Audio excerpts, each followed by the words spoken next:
Welcome, brave souls, to another journey into darkness. If you value your sanity, or what's left of it, subscribe now and prepare yourself for more bone-chilling stories that haunt the night.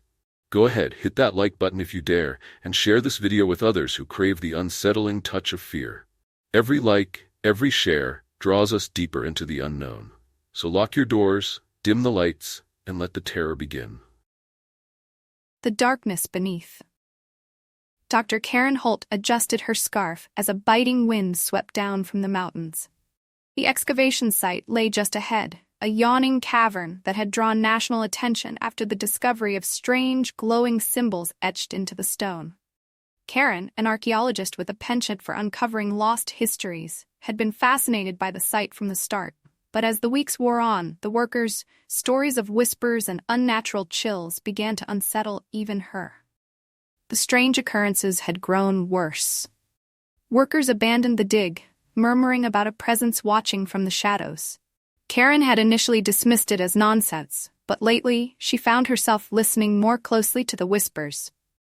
Faint voices that seemed to echo from the cave walls. When she arrived at the site, her assistant James was waiting by the entrance. He had a nervous energy about him, his eyes darting from the cave to the surrounding mountains. "Morning, Dr. Holt," James greeted her. "We found more of those symbols deeper in the cave. They seem different, almost like they're more active." "Show me," Karen said, intrigued despite a nagging unease. She followed James into the cavern, her flashlight illuminating the stone walls lined with the pulsating blue markings. As they descended deeper, the air grew colder, the light from the symbols intensifying, casting a ghostly glow. "This place is wrong," James whispered, his breath visible in the cold. "It feels like something is alive here." Karen dismissed the comment, but she couldn't shake the sense that the cave itself was listening. The whispers grew louder, forming words that seemed just beyond her understanding, words that called to her in a language she could almost recognize. Suddenly, a sharp crack echoed through the cave.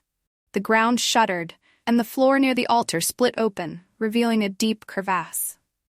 From the darkness below, a rush of icy air surged upward, carrying with it a voice that sent chills down her spine. "We are free." The glowing symbols flared brighter, filling the cave with an almost blinding light. Karen's breath caught in her throat, her pulse racing. But as she backed away, something in the light drew her in. An overwhelming sensation of familiarity, as if she had seen these symbols before, in a place or time she could not remember. James grabbed her arm, pulling her back. "We need to get out of here," he shouted, his voice frantic. But Karen didn't move. The whispers had changed. They no longer echoed around her. They filled her mind, soothing her with promises, urging her closer to the crevasse. "Embrace us. Become whole." James tugged harder, panic in his eyes. "Karen, come on." His voice snapped her out of the trance. She turned and fled, her heart pounding as she raced out of the cave, James close behind. They burst out into the open air, Karen's legs burning from the climb. She stopped to catch her breath, but the whispers followed her out, faint but persistent. She felt different. Changed. The whispers had taken root inside her, and though the cold air stung her skin, a strange warmth spread through her chest. It was as though something inside her had awakened. The first death occurred later that night.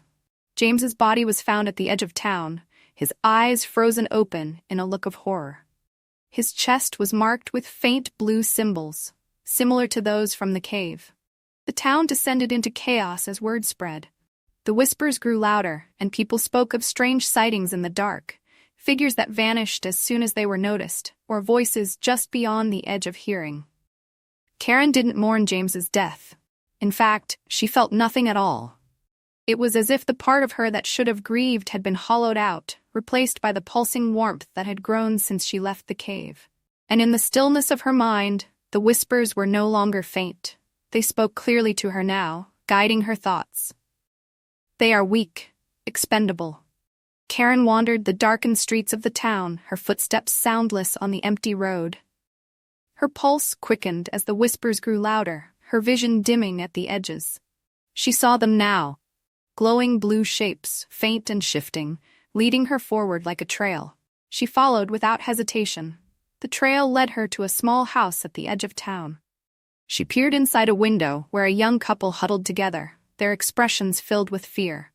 The whispers urged her onward, demanding action. Her breath fogged the window as she raised her hand, trembling with a strange anticipation. She found herself inside, standing over them, though she did not remember how she had entered. Her movements were not her own. They were fluid, instinctive, driven by an impulse that came from deep within.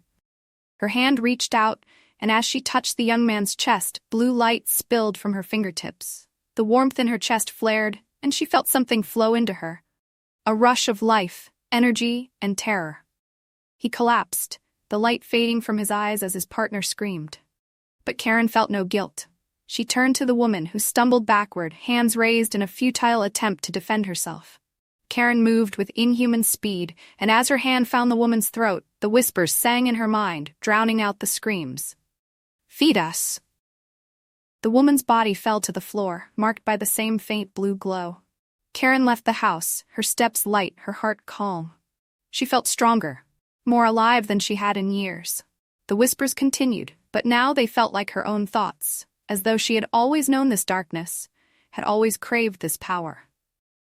The town was in a state of panic by morning. 4 more bodies had been discovered, each bearing the same blue markings. Sheriff Tom organized search parties, ordering people to stay inside after sunset, but it did little good.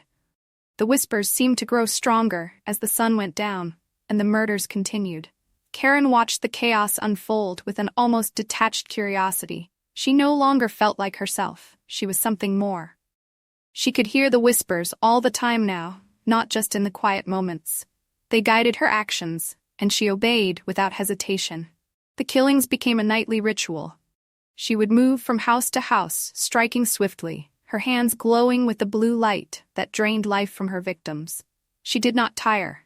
If anything, the more she killed, the stronger she became. It was as if the energy she took was fueling some ancient hunger that had long been dormant. As the death toll rose, the town grew desperate. Some people fled into the mountains, but they never returned.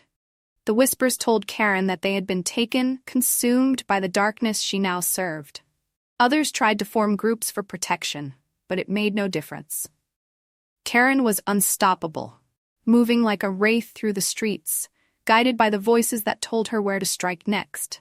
Sheriff Tom and his deputies set up a barricade at the town's center, determined to protect the last of the survivors. Karen could see them from a distance, gathered around a bonfire, their eyes scanning the darkness. She approached slowly, the whispers coaxing her forward. "Finish it."